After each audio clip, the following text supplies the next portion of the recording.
Bentar ya guys, gua harus copot casingnya dulu ternyata nih.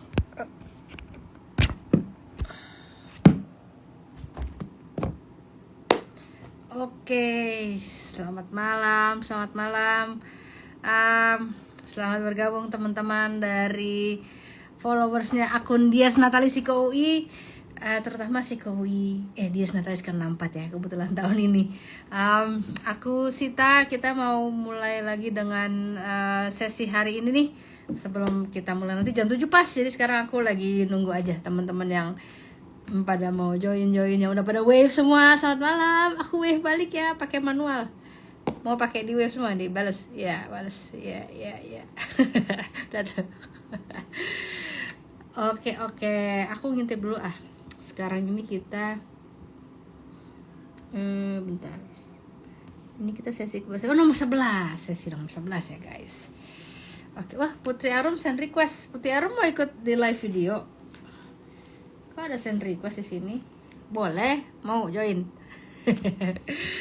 Oke, ini kayaknya udah pada join semua teman-teman, terutama para pembicara kita malam hari ini. Jadi aku langsung ini dulu ya, invite dulu supaya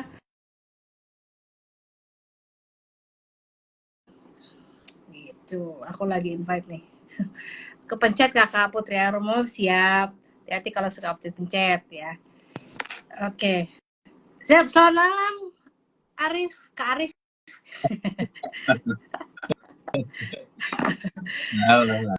Halo. Oke, aku masih kita nunggu Marsha. Gue udah Marsha join juga, udah belum ya? Marsha kayaknya.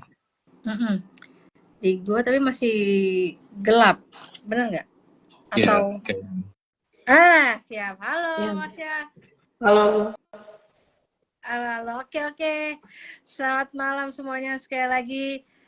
Selamat datang di sesi berbagi psikologi berbagi atau Sibagi dalam rangkaian Dias Natalis Siko UI yang ke-64 di tahun ini. Kali ini sesi malam ini sesi ke-11 teman-teman. Senang banget ternyata bisa sampai ke sesi 11, jadi udah lewat dari 10 ya kan. Sesi 11 kita tandai dengan temanya kali ini kebetulan berkaitan dengan seni. Aku mau pembukaan dulu ya teman-teman, sambil memperkenalkan siapa dan bagaimana dan ngapain sih kita nanti ngobrol apa gitu ya di malam hari ini. Aku cerita dulu topiknya. Topik kita malam ini integrasi psikologi dan seni. Mungkin ada yang sudah aware bahwa memang di psikologi ada unsur seninya, atau psikologi sendiri mungkin sebuah seni, tapi di seni pun ada bagian dari psikologi itu sendiri atau apa ya, cara mengenal diri mungkin kalau lebih gampangnya pakai bahasa sehari-hari. Tapi ada juga mungkin yang nggak ngeh nih, emang psikologi sama seni bisa integrated, bisa nyambung, bisa ada hubungannya. Nah, ini yang kita mau kupas dan obrolin bareng-bareng di malam hari ini. Teman-teman, sekali lagi teman-teman bisa langsung chat aja di sini kalau mau nanya, mau komen, mau nanya ke gue, ke nanti pembicara satu lagi Arif, satu lagi yang mau sharing juga Marsha. Sekarang sebelum kita mulai, aku cerita backgroundnya masing-masing dulu ya teman-teman, untuk yang malam hari ini udah luar biasa banget, udah ngeluangin waktu nih. Kita sebetulnya persiapannya udah lumayan lama ya, udah 2 mingguan yang lalu lebih kita udah ngobrol-ngobrol, udah kenalan. Nah, sekarang giliran aku memperkenalkan kedua teman-temanku yang hebat-hebat ini. Yang pertama ada Marshaina Azalia Prima Tantri, itu nama lengkapnya. Betul Marsha? Panggilannya Marsha ya? Iya, betul Mbak. Ya, oke. Nah, Marsha ini saat ini nih sedang menjadi mahasiswi di 2 tempat yang berbeda, dan ini dua-duanya aktif full time. Yang pertama adalah di Fakultas Psikologi Universitas Indonesia sejak tahun 2020, dan juga di Pendidikan Musik Universitas Negeri Jakarta dari tahun 2020 juga. Jadi justru Marsha ini angkatan muda banget yang sekarang masih kuliah di angkatan 2020. Marsha, sekali lagi terima kasih banget buat waktunya malam hari ini. Mudah-mudahan teman-temannya Marsha juga ikutan nonton juga, jadi bisa denger banyak nih cerita soal Marsha dan pengalaman Marsha. Aku sebutin sedikit prestasi Marsha. Kenapa pendidikan musik itu menjadi fokusnya juga, karena memang luar biasa banget prestasi Marsha di sini. Ini kalau belum belum bagian akademisnya nih, ini baru bagian musiknya doang nih. Juara 2 International Music Competition di UNESA 2021. juara 1 International Grand Music Festival 2021, pemegang hak cipta lagu Haki 2022, finalis Globe International Piano Competition tahun 2023. Berarti udah ketebak dong instrumennya adalah piano, betul Marsha? Iya, betul, Mbak. Piano biasa, dan memang gitu, biasanya pemain piano tuh emang agak di atas rata-rata gitu. Pinternya, gue merasakan bener-bener berkenalan dengan pemain piano tuh ya, udah alat musiknya susah juga dan ternyata cerdas luar biasa. Dan itu nanti kita coba ulik bareng sama Marsha. Nah, itu dari segi musiknya, dari sisi fakultasnya atau akademisnya juga nggak kalah berprestasi, cemerlang banget nih. Ada juara 2 mahasiswa berprestasi Fakultas Bahasa dan Seni 2023, juara 2 mahasiswa berprestasi Fakultas Psikologi UI bidang kesenian tentu saja. So, welcome untuk Marsha, dari segi prestasi dan akademisnya, kemudian pengalaman kalau dari musiknya banyak banget nih, ada anggota Batavia Chamber Orchestra sampai sekarang ya, dari tahun 2021. Setahu gue kalau udah pemain orkestra tuh udah banyak banget PR-nya. Selain harus bisa bekerja sama dengan of course other instruments yang ada sekian banyak jumlahnya, juga sambil main sambil baca, ya kan? Sambil main sambil baca sambil ngeliatin konduktor. Ya, Iya. betul nggak? Nah, itu udah bukan multitasking cuma 2, ada 3-4 elemen yang harus dilihat dalam satu saat yang bersamaan. So I think that's one of talent yang nggak semua orang punya, dan kita akan lihat gimana si bakat seni itu akhirnya berhubungan sama psikologi. Itu Marsha, sekali lagi welcome. Yang kedua ada kalau tadi Marsha angkatan 2020 baru mulai kuliah. Kalau yang berikutnya ini angkatannya baru banget ya, Arif ya. 2024. 2024 malahan. 2024 dikurangi 30 tahun ya, jadi alias angkatan 94 ya kan. Kalau kakak Arif ini, memang dari psikologinya angkatan 94. Tapi kalau kita mau lihat prestasi di luar psikologinya, karena gue nggak mau bacain soal prestasi psikologi, udah kejauhan kayaknya Arif ya. Nanti kebanyakan prestasinya gitu di tahun 94 ya kan. Kita langsung fokus ke prestasi di sekarang ini. Arif justru terjunnya di industri film sejak tahun 99. Dari tahun 2003 ini mendirikan rumah produksi namanya Spin Productions. Konsisten banget ya produksinya, ada iklan, program TV, dan terutama juga film dokumenter. Bahkan paling baru ada yang mau rilis nih film dokumenter mengenai sepasang anak kembar autis yang melukis. Betul nggak Arif? Betul. Ya, baru banget nih, bentar lagi launch.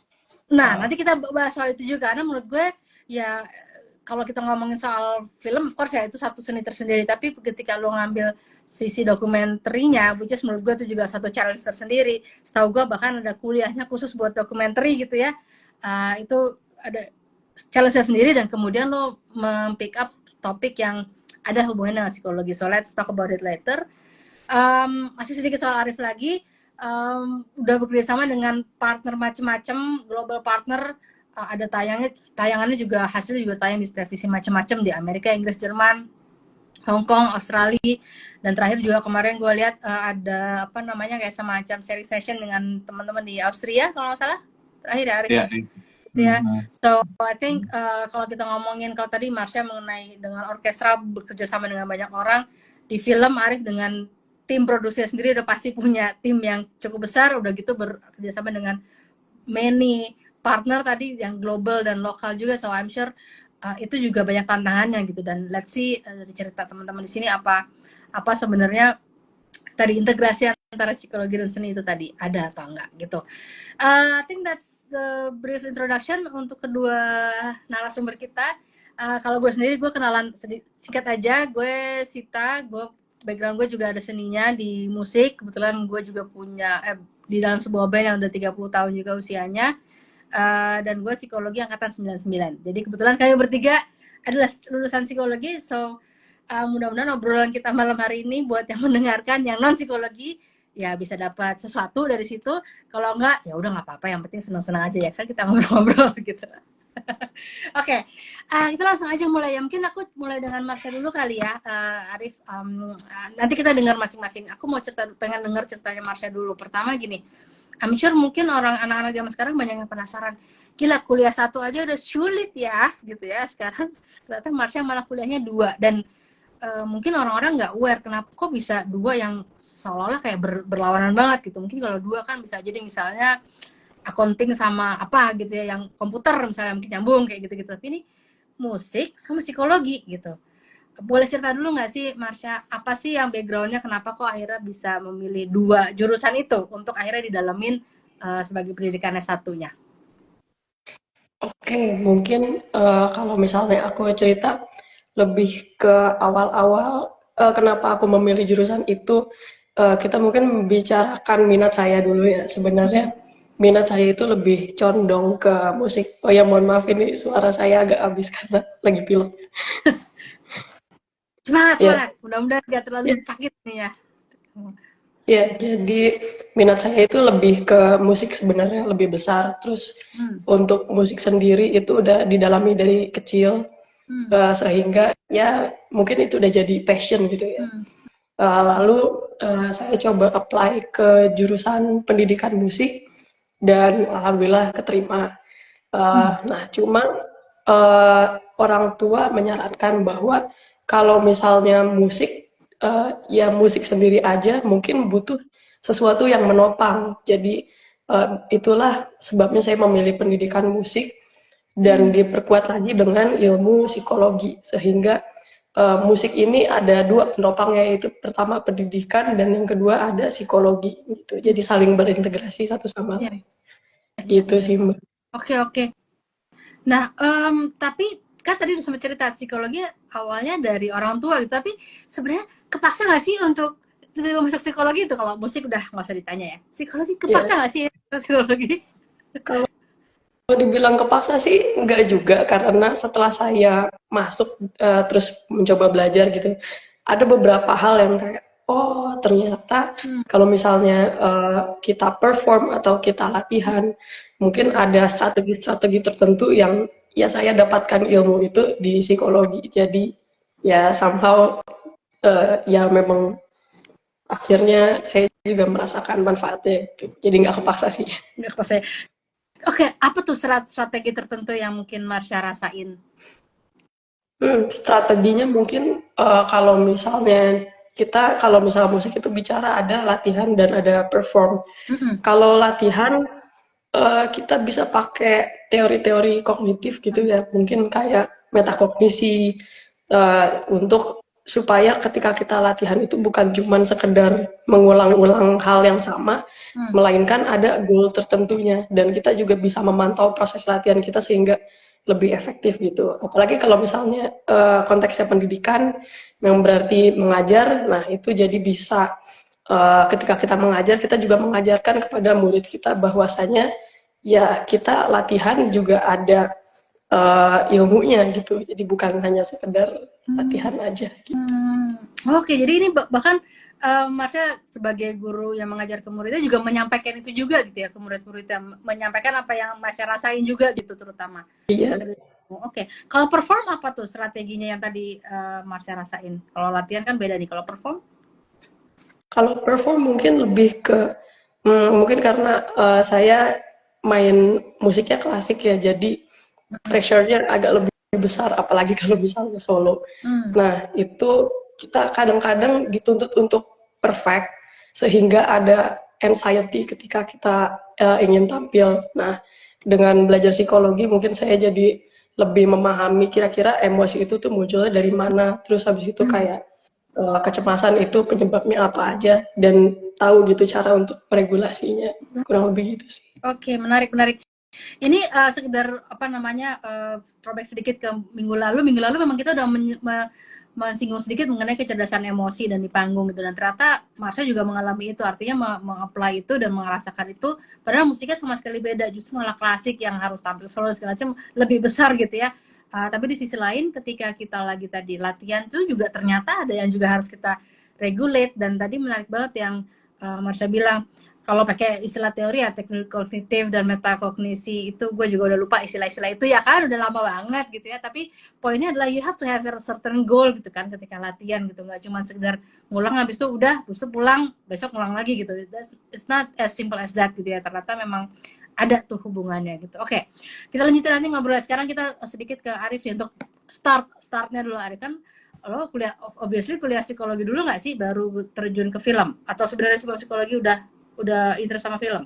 Iya, jadi dulu kan sebenarnya kan juga baru nemuin suka tentang art gitu Mhm. pas kuliah sebenarnya. Hmm, Jadi hmm. waktu kuliah itu I'm a late starter sebenarnya. Jadi mulai itu telat banget sebenarnya. Oke. Jadi waktu di kampus kan suka bikin teater interaktif waktu itu, habis itu bikin pasar kampus, nerbitin majalah Of Klerung gitu ya, kayak gitu. Jadi nerbitin gitulah, gitu bersenang-senang Eh, gitu. Jadi banyak waktu terbuang di kantin lah gitu, kegiatan-kegiatan yang nggak cuma kurang main baru kartu kurang ya kan, nggak iya cuma baca satu. iya kegiatan kurang saintifik gitu ya.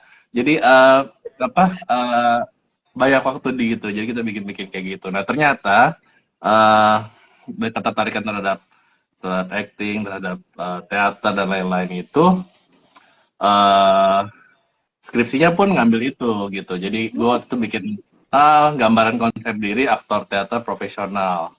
Itu kita neliti 7 kelompok teater yang waktu itu ya prime ya teater gitu. Dan itu dibimbing sama Mbak Dede Karim sama Mbak Dewi Matindas waktu itu sama Mas Budi Hartono pastinya. Nah, udah habis itu akhirnya skripsi gue itu gue terbitin jadi buku di tahun lalu 2023 gitu. Gue terbitin jadi buku. Ini bukunya nih. Nih. Nice. Oke, Nah, oke.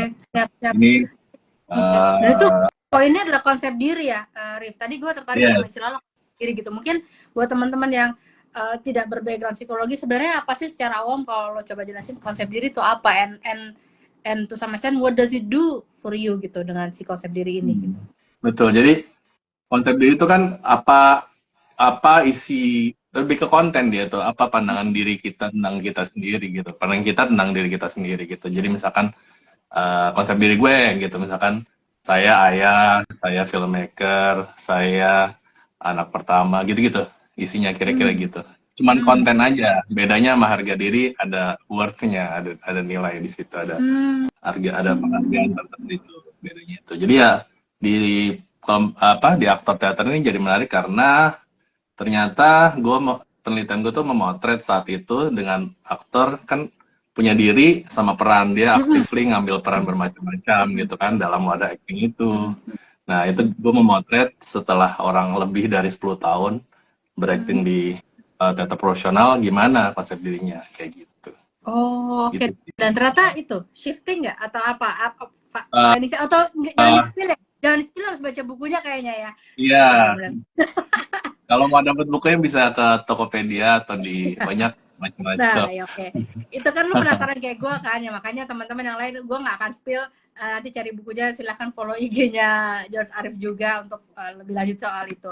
Oke, let's go back to the topic menarik karena ternyata secara dengan dua start yang berbeda ya. Artinya kalau Marsha memang musik duluan, justru baru habis itu mengenal psikologi.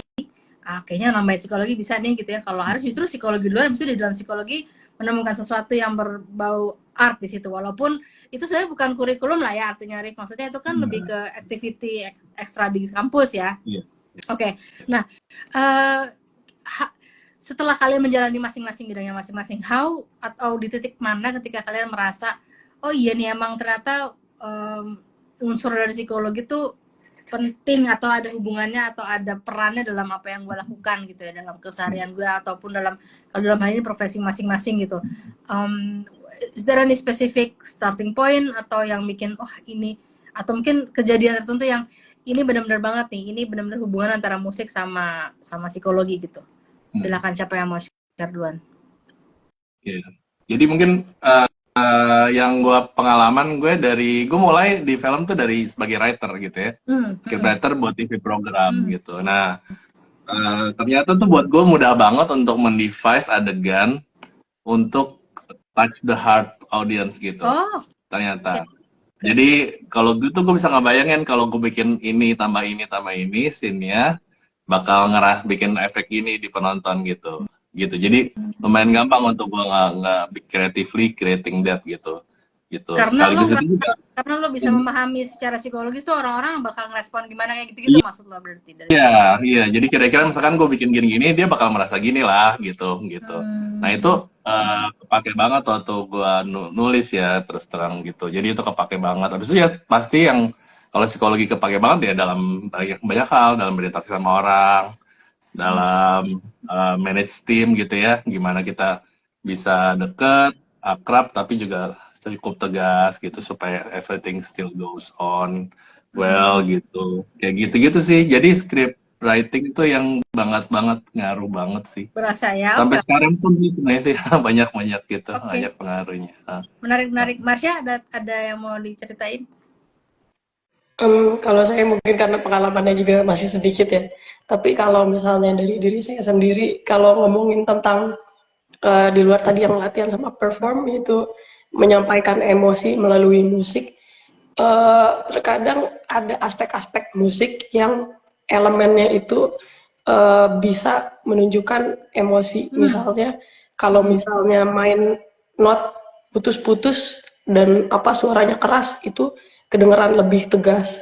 Sehingga kalau misalnya membuat lagu yang menunjukkan kegagahan atau kemarahan atau emosi-emosi yang seperti itu bisa lebih keluar gitu. Terus kalau misalnya eh, yang lebih mengalun, lebih nyambung-nyambung itu kedengarannya lebih menenangkan. Terus eh, frekuensi suara gitu-gitu juga ternyata memiliki pengaruh terhadap bagaimana pendengar itu mempersepsikan sehingga ya ketika saya membuat karya atau mungkin menyajikan karya itu yang jadi ada di diri saya sih dimana sebelumnya ketika saya belum mempelajari psikologi kayak ya saya mungkin nabil aja Iya gitu sih benar-benar. Jadi dari saya. jadi main-main aja gitu ya. Kalau sekarang tuh jadi ngerti kenapa gue harus main kayak gitu ya kali ya Marsha ya. Kan Iya, kalau kalau klasik kan suka ada partiturnya suka ini harus kenceng harus pelan dan segala macam tuh tadinya cuma ngikutin aja mungkin tapi begitu lo paham psikologi jadinya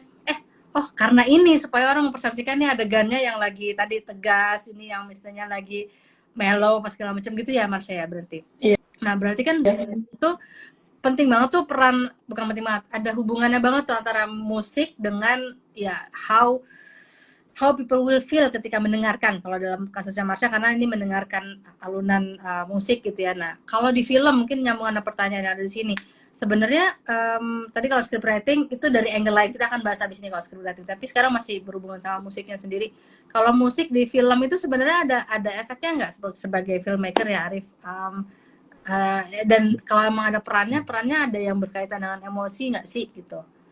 Banget sih. Kalau musik sih menurut gua itu cabang seni yang paling strong soal ngomong rasa gitu ya. Hmm. Itu directly gitu. Karena audio tuh gue percaya audio tuh langsung connect sama rasa sih. Itu makanya privilege banget sih musisi itu untuk bikin karya itu langsung gitu kerasa ya. Itu oke banget banget sangat ngaruh sih. Gue kalau film sangat misalkan gue bikin apa lah iklan atau apa gitu ya, apa dokumenter. Ya gue sangat mikirin gitu film yang kayak apa musik yang kayak gimana gitu apakah ini di sini gue ngomong orkestral kah atau gue ngomong mau pakai brass kah atau gue mau pakai strings kah gitu gue pikirin benar-benar sih karena setiap alat musik pun ada artinya ya gitu ya kira-kira Betul. ya jadi kan kayak sekian mau pakai warna apa teori warnanya gue aplikasiin bener karena itu langsung gue enak banget untuk langsung ngomong directly to the heart gitu kan dari situ orang akan kalau gue bikin kan orang akan beli barang gue gitu ya Iya, iya, iya. karena gue Benar-benar. langsung directly ke heartnya dia gitu Yes. enticing the audience to feel gitu. Betul banget. Jadi kalau misalnya teman ya, ngomong iklan, kalau teman-teman suka lihat iklan yang kenapa sih iklan ini misalnya tiba-tiba pakai lagunya yang mungkin udah lama gitu kan. Kadang-kadang ada iklan yang pakai lagu lama dia pakai berubah kata-kata segala macam. Itu nggak cuma semata-mata karena udah mungkin karena sutradaranya atau karena yang punya brand suka lagu itu enggak ya guys. Itu pasti ada pertimbangan tadi pertimbangan apa ya mungkin seninya atau emosi untuk bisa mendeliver emosi yang ingin disampaikan, message apa yang ingin disampaikan sehingga orang-orang nangkep nih kalau ngomongin brand ini oh dia mau ngomongin brandnya tuh message-nya seperti ini gitu ya dan that's where psikologi emang sama seni itu akhirnya jadi ya itu ternyata memang bisa dan perlu berintegrasi gitu. Kita nggak bisa live one without the other. Sekarang sebaliknya deh, kalau misalnya kita di psikologinya gitu, if without seni, your seni Arif film, your seni Marsha gitu, kalau ngebayangin psikologinya aja gitu, apa yang missing dengan tidak adanya si bagian seninya gitu? Gue pengen dari sisi sebaliknya aja sih, penasaran. Kira-kira gimana kalau menurut Marsha sama Arif? Masih dulu aja, masih dulu. Oke, mungkin kalau misalnya saya nggak terlalu banyak, tapi ya bagaimanapun seni itu kan representasi dari rasa yang dimiliki manusia. Jadi ya mungkin di situ letaknya.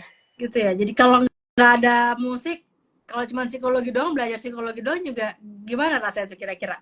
Kebayangnya Marsha nih sebagai masih mahasiswi psikologi ya gitu. Ya mungkin ya ada sesuatu yang kurang gitu. Kurang ya. Oke. Siap. Ya, mungkin Arif gimana kayak nih? itu ya. Apa? Hampa terasa hidupku tanpa dirimu lah. Aduh. Langsung nyanyi gue. Lasso, tapi gue gak bisa suara lasso, jadi gue cuma gitu ya. Jadi ada yang hampa juga. Nah, oke. So, gini, it seems simple gitu ya. Orang mungkin mikir, oh ya seni sama psikologi bisa nyambung. Tapi kalau tadi dipikirin pas bikin materinya gitu, lo harus pikirin bener-bener dari musik mau bikin kayak gimana. Marsha mau mainin nada yang bener dengan tegas atau mengalun aja punya rasa sendiri gitu. Nah itu tapi kayak seems to technical gitu mungkin ya. Nah, kita mundur sedikit nih kayak yang tadi Arif juga sempat bilang juga. Psikologi itu ada yang sesimpel kayak interaksi sama orang aja tuh udah kepake banget gitu ya kan.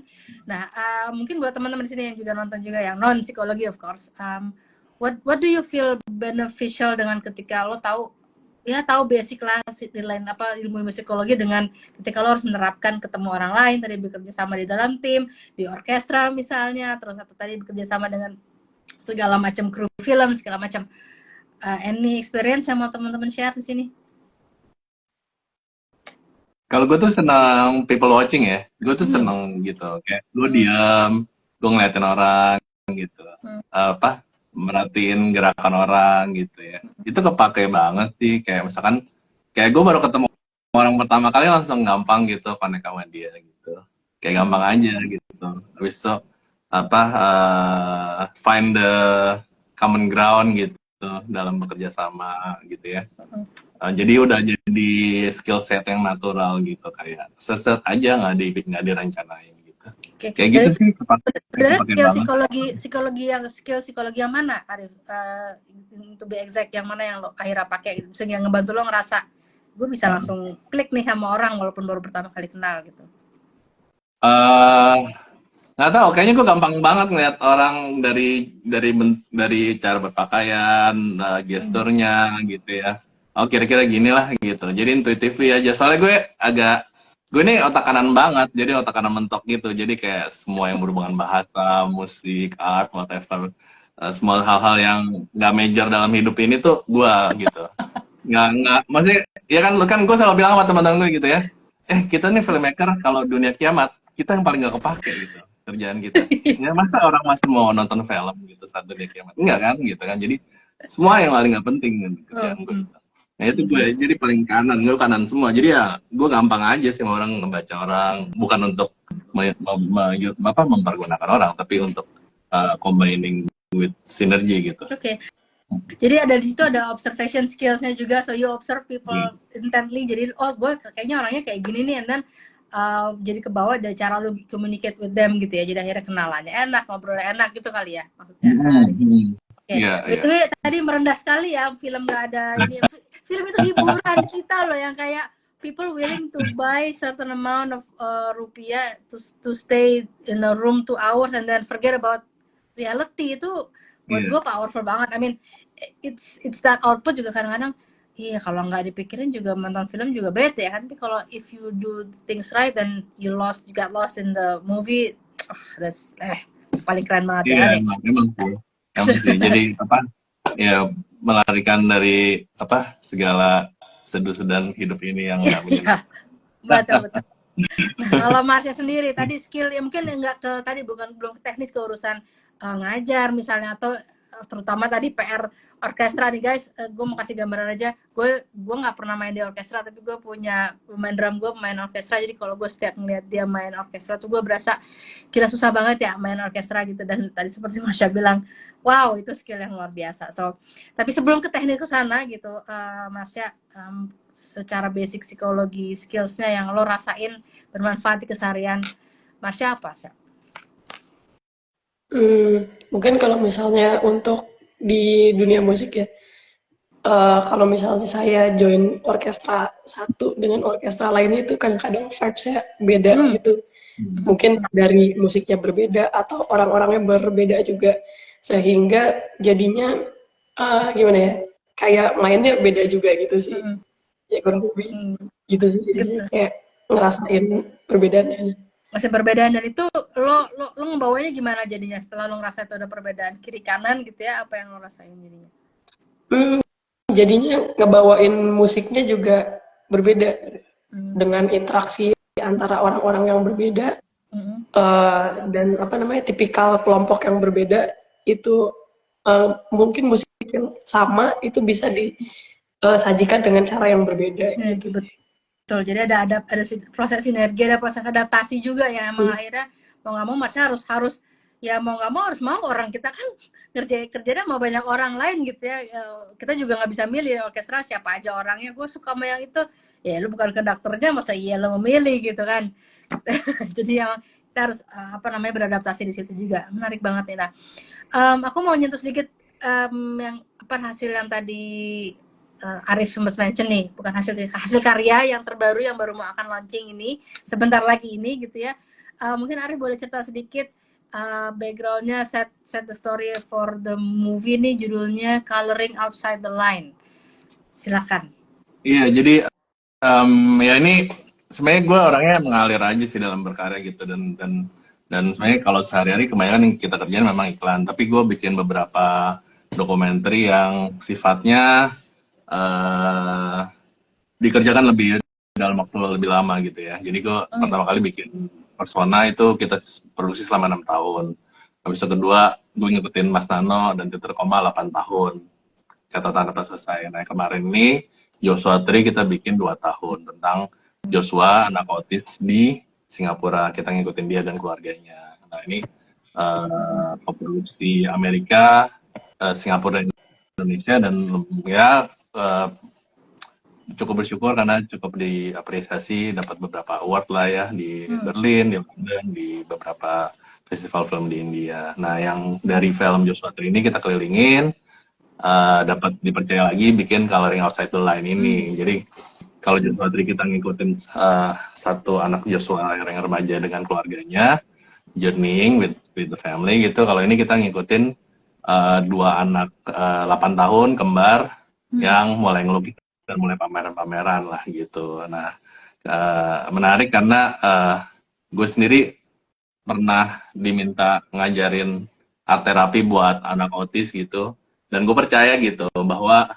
seni itu bisa menyembuhkan gitu. Gue sangat percaya itu, healing part of the art itu sangat real, dan memang banyak yang kita lihat ya, teman-teman autis tuh ngelukisnya gila tuh, jago banget tuh, kita lihat amazingly gitu ya.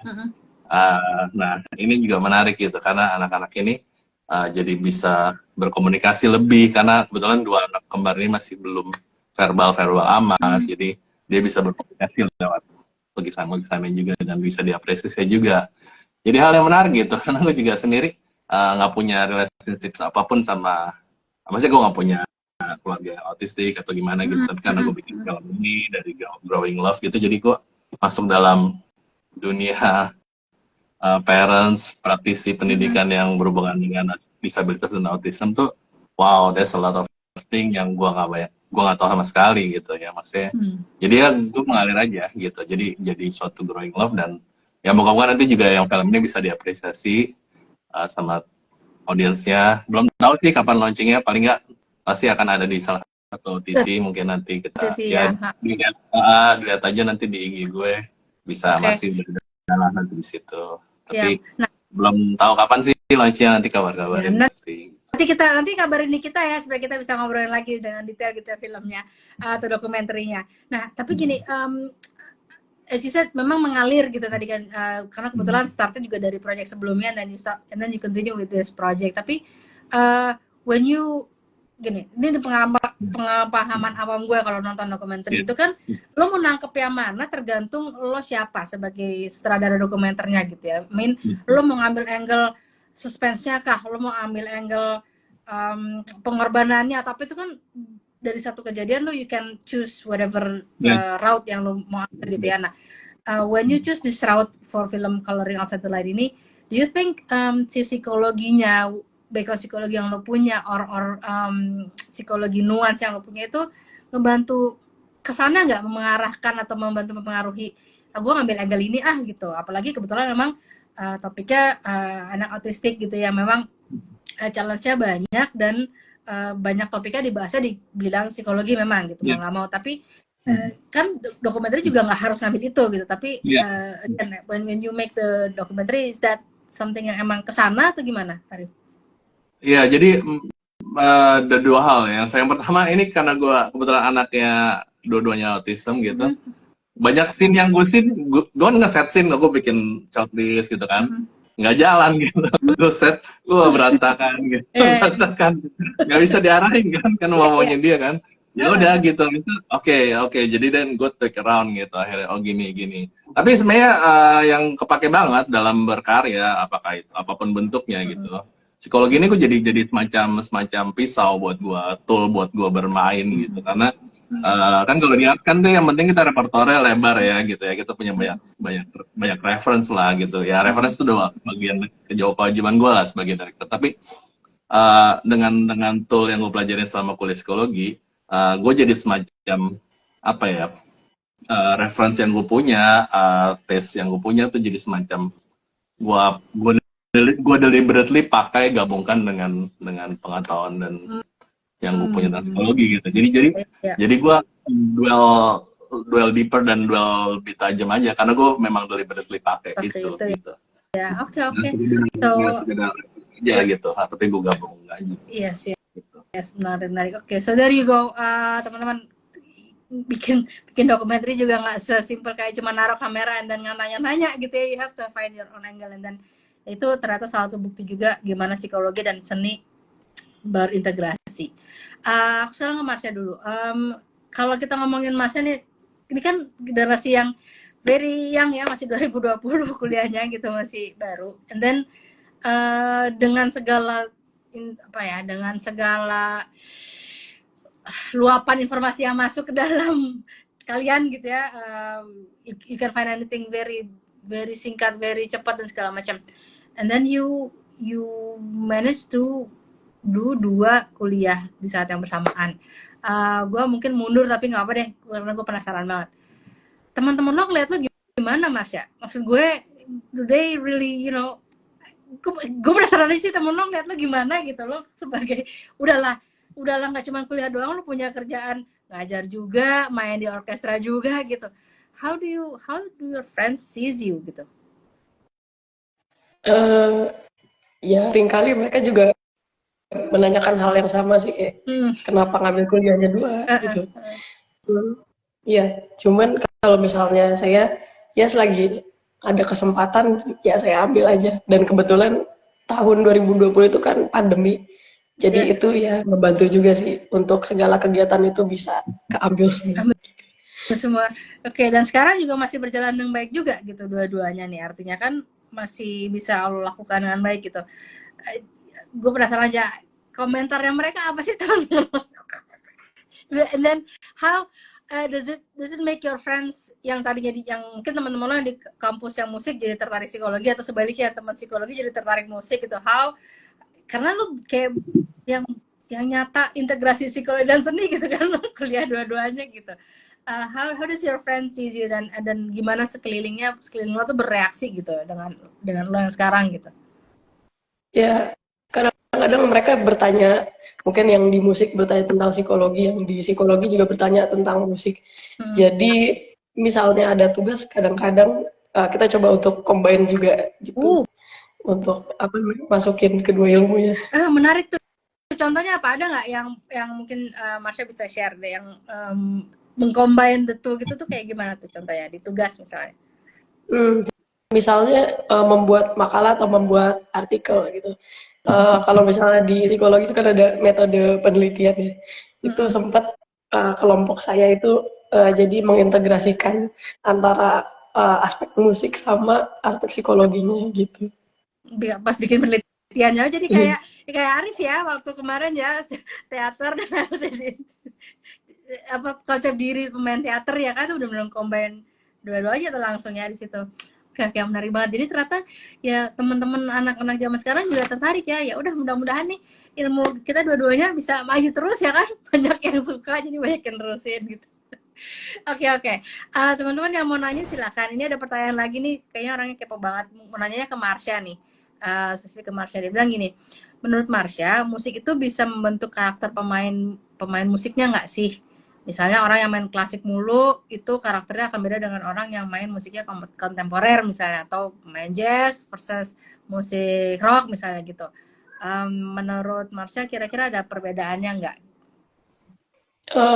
Kalau untuk orang-orangnya mungkin lebih karena circle-nya kali ya. Kalau klasik pasti ketemu musisi klasik juga.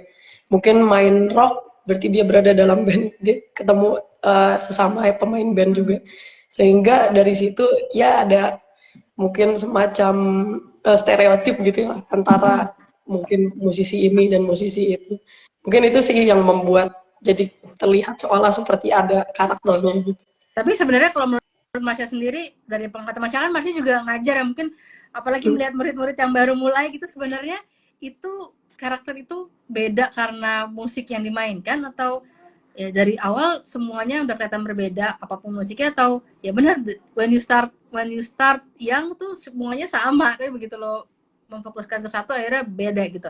Kalau pengalaman Marsha sendiri gimana? Baik dari Marsha sebagai Marsha dan sebagai guru yang ngajar murid-murid nih gitu.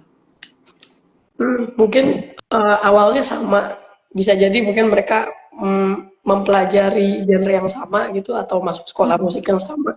Tapi seiring berjalan waktu akan ada preferensi juga. Nah itu yang mungkin menentukan sih.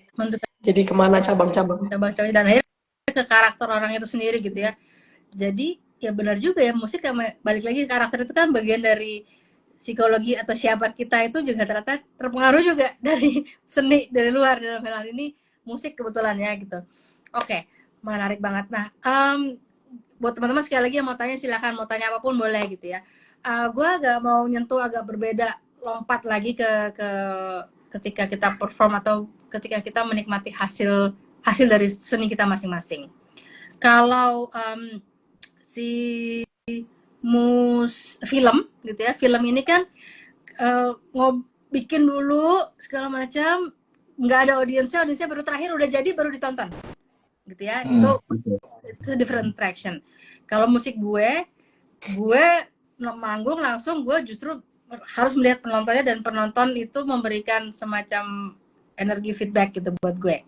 Kalau Marsha main klasik atau orkestra itu pasti beda lagi. Penonton tuh malah kadang-kadang nggak boleh tepuk tangan sepanjang main, lo harus diem begitu selesai baru tepuk tangan gitu ya. Dan you don't interact directly with the penonton, tapi you interact with the set of the orchestra sama konduktor lo gitu ya.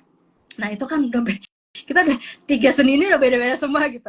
Nah mungkin gue pengen bahas dari sisi itu aja deh. Apa nih yang teman-teman rasain, atau what do you think in terms of tadi feedback dari penontonnya itu yang akhirnya efek ke ada efek psikologinya gitu, bahwa oh ini gue nggak apa-apa, atau oh ternyata gue nggak bisa gitu. Apa yang teman-teman rasain? Mungkin dari Arif dulu sekarang. Kalau film tuh gimana cara memanage ya itu lo baru tahu hasilnya setelah orang nonton, setelah udah jadi gitu. Kalau gue masih bisa, manggung lagu pertama kurang oke, gue ganti lagu kedua, bisa lebih gitu. Marsha beda lagi gitu ya. Nah, untuk Arif dulu gimana? Iya, jadi mungkin yang ngebantu sih mungkin ini ya teknik ya, dalam artian pasti ada teori dan teknik bercerita gitu kan. Nah itu ada struktur dramatik, ada teknik transisi antar scene dan lain-lain yang kira-kira akan kalau when you saat lo udah nguasain teknik itu, lo akan cukup yakin audiens akan merasa begini gitu kira-kira. Ber- Jadi memang kita ngebayangin sih. Jadi kira-kira oh kalau gini-gini bakal lucu nih, kalau gini-gini bakal tear jerking nih gitu, bakal oh, bakal asik nih nah, ngalun kalau di sini makin naik gitu ya. Nah, itu kesenangan gue membuat orang menangis. Itu gue juga sih demen banget yang jadi bikin dari orang nangis. Nah, bagian tadi even tahap script writing tadi yang lo bilang itu ya, itu that's where you actually already to some extent membayangkan respon penontonnya itu tadi gitu. Di situ bahkan dari tahap itu ya. betul. Jadi kira-kira memang tetap kita bikin struktur gitu kan, ya segala macam, 3 babak whatever dan lain-lain. Itu udah kita bayangin oh gini-gini. Tapi tetap ya biar gimana pun makanya selalu gue datang premier atau kadang udah nonton berapa kali screening gue datang lagi duduk dengerin orang nonton pas nonton orang pada nonton film gue gitu. Gue pengen tahu beneran nggak sih, works nggak sih? Karena kita memang hanya bisa tahu saat itu benar-benar saat Ah, itu iya kita sih. adegan itu work nggak Iya. gitu ada orang itu nangkap nggak gitu yang gue mau sampaikan Oke, banyak oke. bisa tahu gitu Hanya loh itu tapi ya. emang dari sebelumnya cuma ngira-ngira ya merencanakan dan membayangkan Oke, gitu. menarik banget. So that's something new. Kayak gue nggak, menarik banget tuh emang cuma di film kayak bisa begitu ya. Kalau Marsha Iya. gimana Marsha? How do you kalau tadi ngomongin regulate, gimana meregulasi emosi atau meregulasi ketika lo perform supaya supaya misalnya tadinya nggak semangat supaya jadi semangat, padahal lo nggak bisa berinteraksi langsung dengan ya model musik klasik kan nggak berinteraksi dengan penonton gitu ya. Kalau Marsha gimana Mars?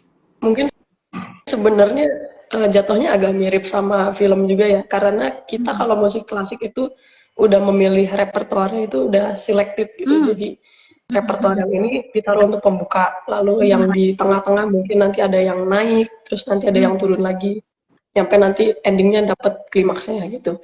Nah itu jadi kita sudah memperkirakan itu sebelumnya, tapi kembali lagi eh, untuk respon dari penontonnya ya itu akan terlihat ketika kita tampil gitu sih. Oh, oke oke. Jadi miripnya lah kayak ada persiapan sebelumnya, persiapannya juga nggak cuma nyiapin tapi udah ngebayangin ya. Ya harusnya begini, begini dan respon penonton akan begini sehingga kita bisa secara keseluruhan yang kita tampilkan tuh jadi satu tema yang bersin nyambung gitu lah ya istilahnya ya, Marsha ya. Oke oke, menarik banget. Oke, Marsha ini ada pertanyaan buat Marsha lagi. Dari mana? Eh, ada dari hey.ict. Untuk Kak Marsha, kira-kira apa yang dipikirin kakak waktu ujian atau main solo di depan banyak orang biar nggak cemas? Nah, kalau ini sepertinya tiap orang beda-beda caranya ya. Kalau saya, misalnya saya cemas, biasanya saya tidur. Sehingga ya itu agak aneh. Karena di backstage orang-orang pada mungkin rapi-rapi atau siap-siap atau ya mungkin dia baca partitur lagi. Saya tidur. Jadi Sebelum sebelum untuk perform justru tidur nih berarti ya kalau Marsha. iya. Dan itu sebenarnya baru saya sadari sekarang juga. Hmm. Jadi kalau ngelihat dari zaman dulu memang biasanya tidur, tapi tidurnya tuh nggak disengaja. Nah kalau sekarang disengaja karena tahu itu bisa menurunkan kecemasan. Jadi mungkin copingnya tiap orang beda-beda. Oh, menarik banget. Oke, oke, oke. So, there you go. Tadi buat Hey ICT yang nanya. Itu banyak banget sisi psikologinya tuh. Kita ngomongin, kamu menyadari kamu cara coping yang tepat buat kamu tuh apa? Karena tadi bener buat tiap orang beda-beda gitu. Gue gak ngebayang kalau gue tidur sebelum bangun. Padahal gue mungkin panik sama. Gue tidur sebelum bangun gue lemes lah. Atau gue cranky. Gue masih bobo gitu. Gue gak kepengen manggung. Tapi lo justru malah membutuhkan tidur nih gitu ya. Menarik banget. So, nah dari situ tuh gini, does it regulate you ketika sebelum pentasnya atau sebelum naik, atau even di ketika momennya itu apa namanya, itu apa ya, tersalurkan dengan baik ketika lu manggungnya gitu. Jadi mana yang sebenarnya lebih berperan kalau menurut Marsha, sebelumnya or during the exact moment gitu? Keduanya sih. Gimana tuh kalau buat Marsha pengalamannya? Kalau misalnya sebelumnya kan berarti lebih ke coping mechanism gitu ya untuk ya mungkin meregulasi emosinya. Namun kalau misalnya ketika di panggung eh, mungkin itu lebih ke sebenarnya persiapannya juga sih. Cuman ada beberapa hal yang kayak misalnya kita cenderung akan gemeteran ketika main atau kita cenderung akan tangannya keringetan. Nah, itu bisa diantisipasi juga. Oke. Jadi emang ada physical cues juga ya, yang mau nggak mau Iya. harus kita perhatiin juga ya during momennya itu tadi. Nah itu tadi ke hey.ict. Intinya kita nggak melupakan atau menyuekin seolah-olah kita nggak apa-apa. Lu nggak bisa begitu sebenarnya, justru kalau lagi panik atau lagi ngerasa gugup tuh harus lo acknowledge dulu, ya nggak sih? Oh gue tuh gini, kalau gue panik misalnya tangan gue keringetan, berarti gue harus siapin misalnya anduk deket kita, atau misalnya apapun yang bisa bikin kering sehingga megang alat musiknya nggak berantakan kayak gitu-gitu. Atau yang tadi, gue harus coping panik gue sebelum pentas tuh dengan cara ya tadi ada yang tidur, ada yang rapi-rapi, ada yang mungkin baca partitur lagi dan seterusnya. So intinya itu sih, you have to find your own style gitu. Kalau untuk Arif tadi kan kebetulan sebelumnya nggak terlalu banyak tapi lebih ke nyiapin. Nah justru afterwards caranya gue nonton bareng penonton, jadi mendengar mereka what's their feedback gitu kan, what's their actual feedback, what's their sort of spontaneous reaction ketika nonton film-film ini dengan goals yang tadinya gue mau bikin ini nyampe nggak nih tujuannya gitu kan, gue mau bikin ini nyampe nggak goalsnya bikin mereka bereaksi ABC misalnya. Oke, menarik banget. Ini buat Kak Arif nih, ada yang nanya lagi. Pertanyaannya adalah, kebetulan dia kerja di publisher musik. Penasaran banget untuk sutradara film terutama. Apa saja sih pertimbangan sutradara kalau memilih original soundtrack? Original soundtrack, tergantung. Original soundtrack kita ada beberapa macam ya. Mungkin ada film yang ada film yang mengambil lagu yang udah jadi nih, misalkan udah ngetop gitu ya, misalkan apa whatever gitu ya, lagunya udah jadi, emang diambil buat theme songnya misalkan gitu ya, atau soundtrack yang memang di device untuk mengilustrasi musik itu, emang dikompos ya, ada film music composer yang bikin tentang itu gitu kan. Nah tergantung, jadi yang pasti kalau saya misalkan ditanya itu pertimbangannya pasti satu, nyambung nggak gitu kan, menggambarkan scene-scene yang saya pikir penting nggak gitu kan gitu. Habis itu juga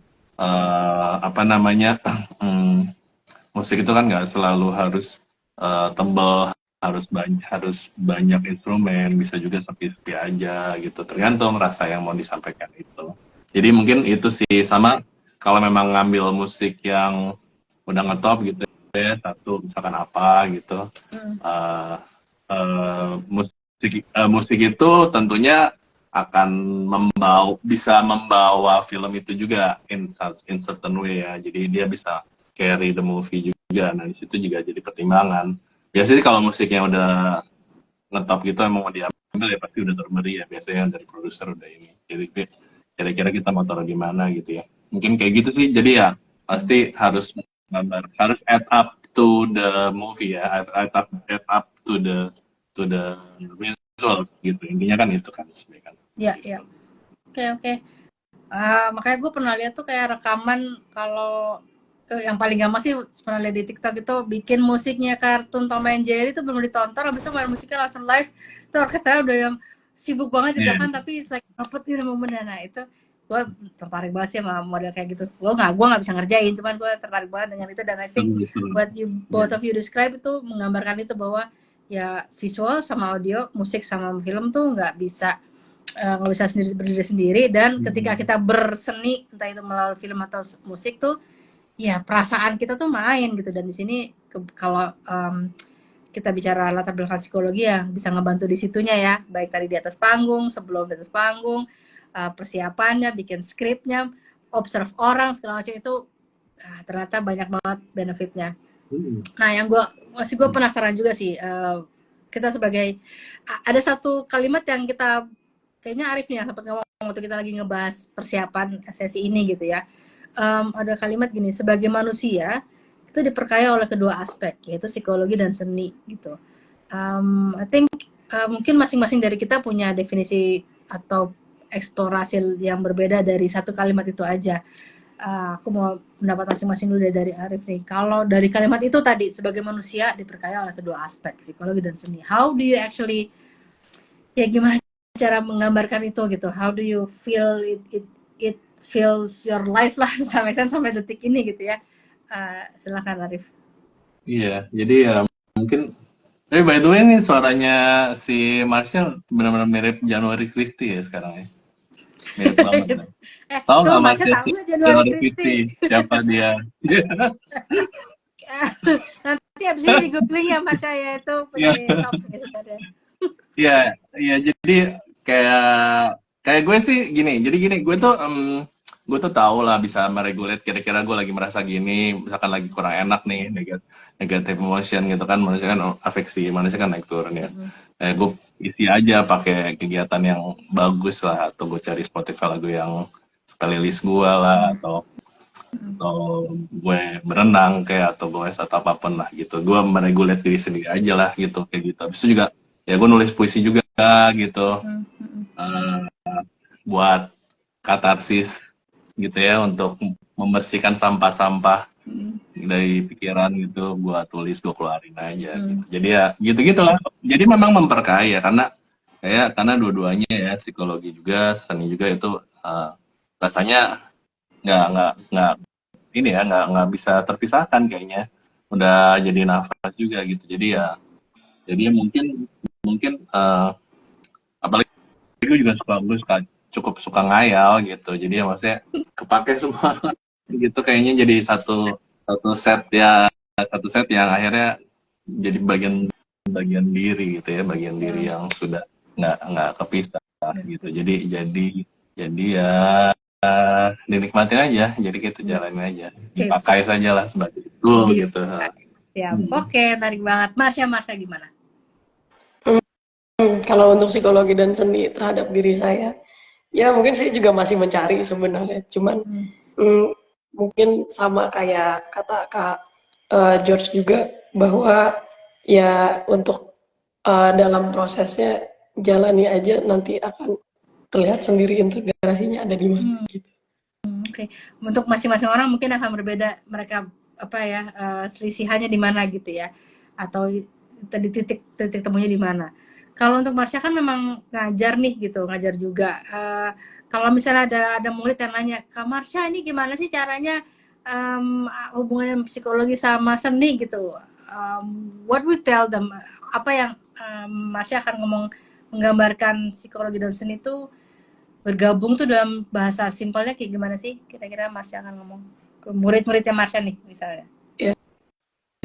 Jadi mungkin kalau psikologi itu lebih meneliti tentang manusianya, sementara kalau seninya itu adalah objek yang dikeluarkan dari manusianya. Jadi di situ sih kesinambungannya. Nice, very clear summary menurut gue. Buat teman-teman di sini yang of course yang nggak ada background psikologi, kayaknya psikologi itu sebagai ilmu kayaknya, waduh serius banget gitu. Seni juga kayaknya besar banget ya. Dari contoh kita dari malam ini aja udah ada 3 jenis bentuk seni yang berbeda gitu. Tapi mungkin gue mau mengingatkan, let's take it down a notch in terms of pakai bahasa simpel aja gitu. Psikologi itu nggak usah ngomong psikologi yang psikis gimana, nggak, tapi it's who you are, it's apa yang lo rasain, apa yang lo pikirin tuh udah bagian dari psikologi gitu. Itu udah part of your psyche lah, satu sama extent part of your psychological condition gitu, adalah apa yang lo pikirin, apa yang lo rasain. Dan ketika lo berhubungan dengan apapun bentuk seni di situ, mau film, mau musik, mau teater, itu pasti ada rasa di situ, karena nggak mungkin berkesenian tanpa ada rasa, tuh nggak mungkin banget.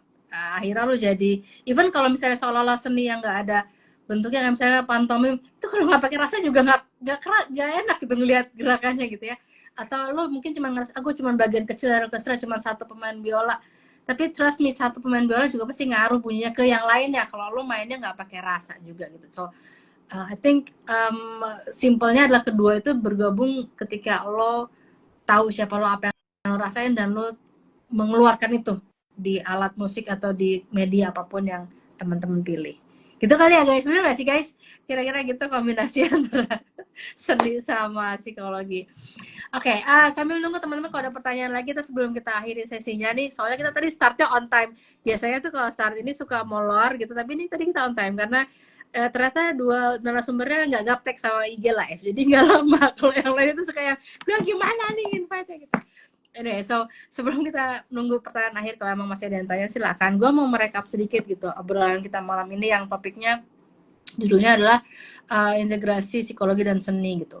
Again, mungkin the first yang as I said, kita nggak usah pakai jargon besar-besar.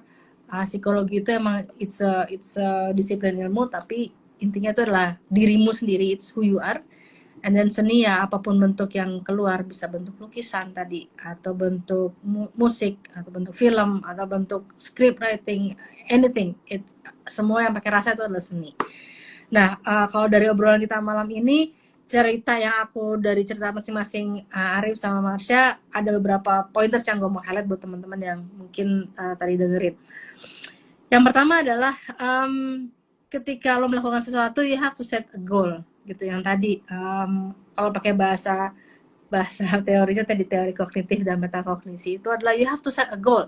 Mau apapun itu kegiatan yang mau sesimpel gue mau ke minimarket, itu gue mau ngapain harus set a goal. Kalau enggak, lo nggak dapat benefitnya, kenapa lo jalan ke minimarket? In the bigger context, of course, ketika lo latihan, lo harus set goals, kita mau ngapain. Ketika lo tadi mungkin malam hari ini mau bikin script, set goals, bikin scriptnya sekian halaman, atau mau bikin script yang temanya apa, you have set goals. Karena itu yang memicu kita jadi berkreasi dan menghasilkan sesuatu yang dengan efektif.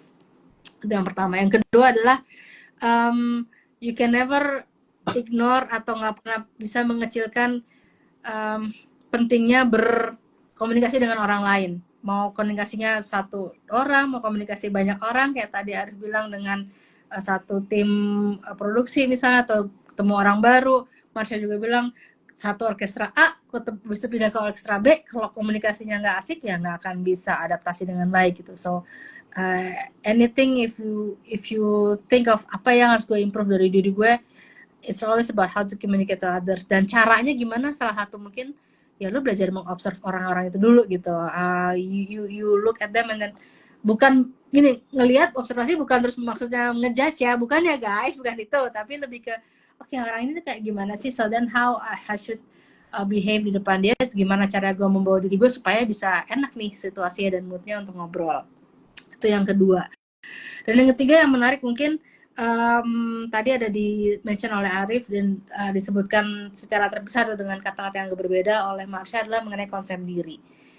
Konsep diri itu nggak susah, tapi juga nggak sesimpel as oh nama gue ini, nggak gitu. Tapi ada juga fakta bahwa you know who you are, you know your role ketika saat itu. Kayak tadi mungkin kalau Marsha ketika role jadi mahasiswa psikologi ya akan beda dengan role ketika jadi mahasiswi apa tadi nama kuliahnya sebentar pendidikan musik di UNJ. Of course akan beda gitu. Tapi ketika lu sadar role gue adalah ini, itu akan konsep lo adalah ini, konsep diri lo ini, ya itu akan membuat situasi juga lebih menyenangkan.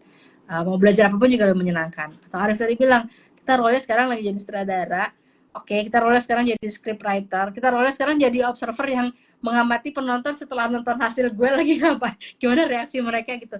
It's all different roles di dalam situ juga. So I think it's important juga untuk menyadari siapa sih diri lo gitu ya, atau seperti apa sih konsep diri yang gue mau pakai di beberapa momen. Kadang biasanya beda momen juga bisa berbeda konsep yang kita mau pakai gitu. Itu dari gue. Teman-teman Arif sama Marsha mau nambahin, silakan kalau ada mau disampaikan lagi. Monggo, boleh. Ada lagi ya sebelum kita tutup nih? Iya sih, udah. Jangan, udah dong, kita sama kok nggak dibayar sama, ya kita ngomong yang banyak juga. Iya, cuman lo mau apa lagi, nggak tahu, udah sih, emang udah tadi udah banyak ya bro. Jangan lupa nonton IG Live berikut ya, gitu. Ya benar banget. Kuncian terakhir ya harus itu. Kuncian terakhir. Jangan lupa tetap pantengin Dies Natalis Psikologi IG-nya. Nanti pasti banyak ada informasi macam-macam. Dan teman-teman juga yang kepengen, misalnya gue kepengen ngebahas topik ini dong gitu. Anything you can ask, just drop us a DM. Nanti kita bisa follow up dari situ. Pengen ngobrolin, sharing soal topik apa sih gitu.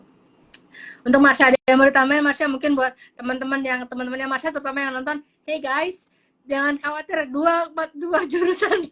Gue masih takjub sekali lagi, maaf ya Marsha ya, gue masih bener-bener gitu sama lo. Kalau Marsha ada mau ditambahin nggak? Dari saya enggak sih. Cukup. Ya.